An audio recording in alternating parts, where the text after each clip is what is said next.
بسم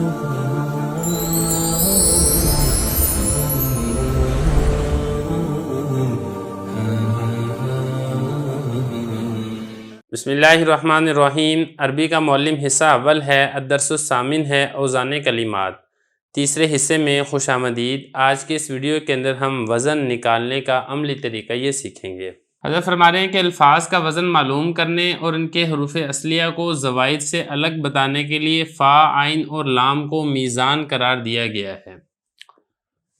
ثلاثی کلمات میں فا پہلے حرف کی جگہ، عین دوسرے حرف کی جگہ اور لام تیسرے حرف کی جگہ پر رکھا جاتا ہے۔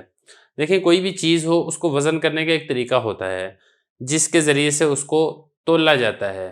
جیسا کہ ترازو ہے، ترازو کے ذریعے سے چیزوں کو تولا جاتا ہے۔ اسی طریقے سے عربی کے جو کلمات ہیں، عربی کے جو الفاظ ہیں، ان کی حقیقت معلوم کرنے کے لیے ان کو بھی ترازو میں تولنا پڑتا ہے۔ اب اس کا جو ترازو ہے، ترازو اس کا کہلایا جاتا ہے فا، عین اور لام۔ اس کا طریقہ یہ ہوتا ہے کہ آپ فا کو پہلے کلمے کی جگہ پر رکھیں اور عین کو دوسرے کلمے کی جگہ پر رکھیں اور لام کو تیسرے کلمے کی جگہ پر رکھیں۔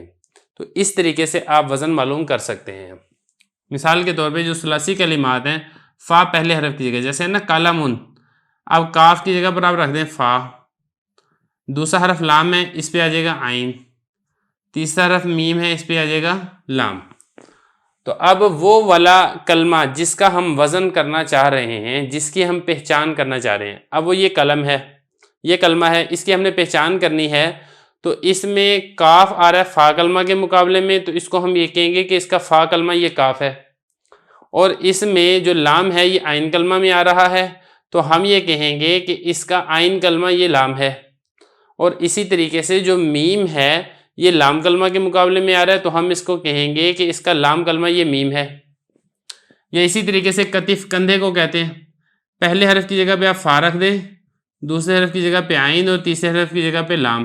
اسی طریقے سے یہاں پر بھی فا، عین اور لام، فا، عین اور لام۔ تو کتف کا جو فا کلمہ ہے وہ کاف ہے، کتف کا جو عین کلمہ ہے وہ تا ہے، کتف کا جو لام کلمہ ہے وہ فا ہے۔ اسی طریقے سے عضد، اس کا جو فا کلمہ ہے وہ عین ہے، اور عین کلمہ اس کا ضاد ہے، اور لام کلمہ اس کا دال ہے۔ اسی طریقے سے کلب، اس کا جو فا کلمہ وہ کاف ہے، عین کلمہ وہ لام ہے، اور لام کلمہ وہ با ہے۔ تو یہ اس کا طریقہ ہوتا ہے کہ فرما رہے ہیں کہ جو حرف فا کے مقابلے میں وہ فا کلمہ کہلاتا ہے، جیسے قلم میں کاف، اور جو عین کے مقابلے میں وہ عین کلمہ کہلاتا ہے، اور جو لام کلمہ کے مقابلے میں وہ لام کلمہ کہلاتا ہے۔ تو یہ تو طریقہ ہو گیا ثلاثی کا۔ اس طریقے سے آپ نے اس کا وزن کرنا ہے۔ جب آپ نے اس کا یہ وزن کر لیا، جیسا کہ مثال کے طور پہ یہاں پہ میں لکھ دیتا ہوں ضاد، را اور با۔ اب یہ دیکھیں، یہ ہو جائے گا فا کلمہ ضاد، اور را ہو جائے گا عین کلمہ، اور با ہو جائے گا لام کلمہ۔ جب آپ کو حروف اصلی معلوم ہو گئے، اب آپ یہاں پہ کوئی اور لفظ آ جائے گا اس سے، جیسے ضاربن، تو اب آپ کو معلوم ہو جائے گا کہ بھئی اس میں جو الف ہے یہ الف زائد ہے، کیونکہ یہ فا، عین، لام کلمے میں سے کسی کے مقابلے میں نہیں آ رہا ہے۔ یہ تو ہو گیا ثلاثی میں۔ اب رباعی میں پہچان کا کیا طریقہ ہے؟ وہ فرما رہے ہیں کہ جب لفظ رباعی کا وزن معلوم کرنا ہو تو فا، عین کے بعد ایک لام کے بجائے دو لام لگا دو، کیونکہ رباعی میں ہوتا ہی ہے کہ چار حرف اصلی ہوتے ہیں، تو چار حرف اصلی اس طریقے سے ہوں گے فا، عین اور دو لام۔ خماسی میں 5 حرف اصلی ہوتے ہیں، فا، عین اور 3 لام۔ جیسا کہ جو جعفر ہے، اس کا وزن آپ نے معلوم کرنا ہے، تو جیم، عین، فا اور را، یہی جعفر ہے نا۔ یہ جیم ہوگا اس کا فا کلمہ، عین ہوگا اس کا عین کلمہ، اور یہ فا ہوگا اس کا لام کلمہ اول، اور را ہوگا اس کا لام کلمہ دوم۔ اسی طریقے سے جو سفرجل ہے، سین، فا، را، جیم اور لام۔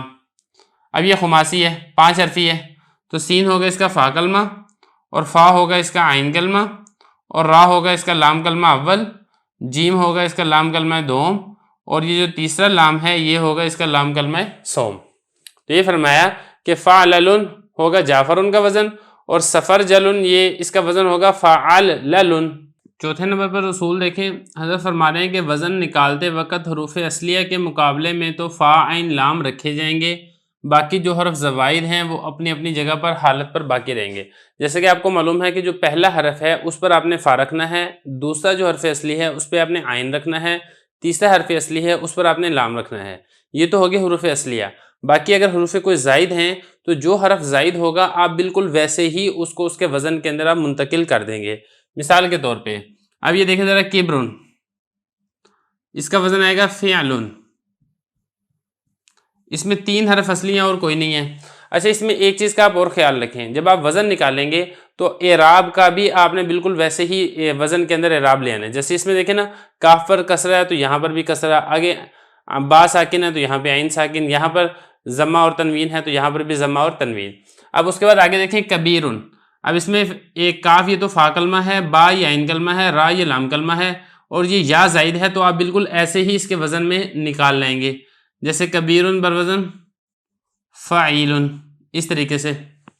اور اسی طریقے سے اکبر بروزن افعل، کیونکہ یہاں پہ حمزہ یہ زائد تھا تو لہذا وزن کے اندر بھی ہم نے حمزہ کو ہی زائد نکال لانا ہے۔ اور اسی طریقے سے تکبیرن، یہاں پر ایک تا زائد ہے اور دوسرا یہ یا زائد ہے، تو وزن میں بھی آپ ایسے ہی کریں، تفعیلن، اس طریقے سے۔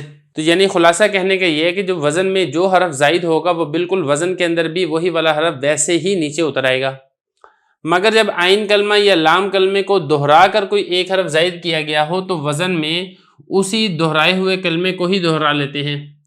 جیسے کبر ہے نا، اب یہ اصل میں کہتا ہے کب بارہ، اس میں کاف اور با اور یہ جو را یہ حرف اصلی ہیں، یہ جو دوسری با ہے یہ والی با زائد ہے۔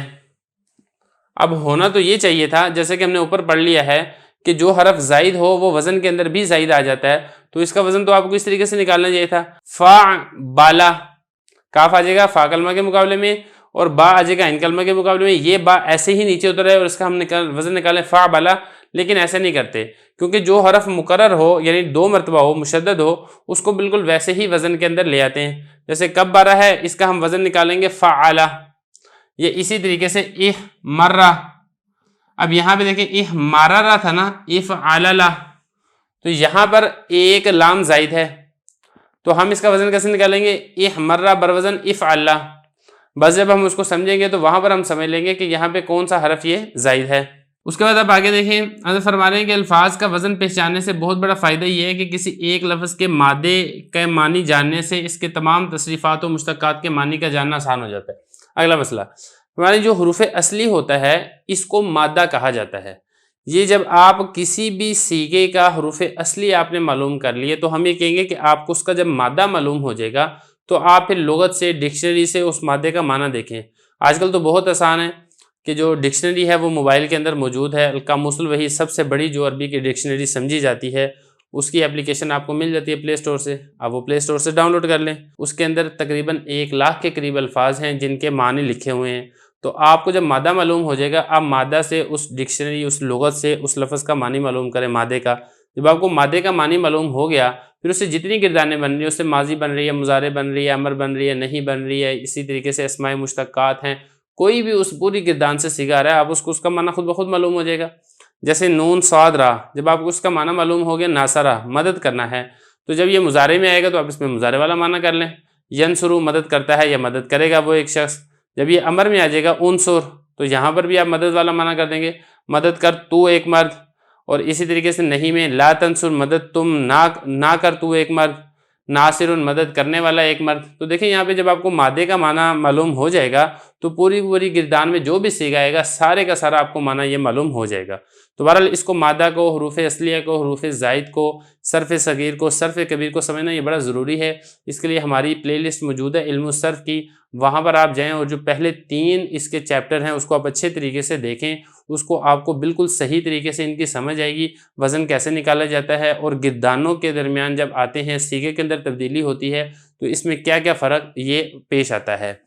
تو یہ فرمایا کہ بہت بڑا فائدہ یہ ہے کہ جب آپ کو مادہ معلوم ہو جائے گا تو تمام تصریفات یعنی تمام گردانے اور جو لفظ بھی مشتق ہے، چاہے اسم مشتق ہے چاہے فعل مشتق ہے، اس کے معنی کا جاننا یہ آسان ہو جاتا ہے۔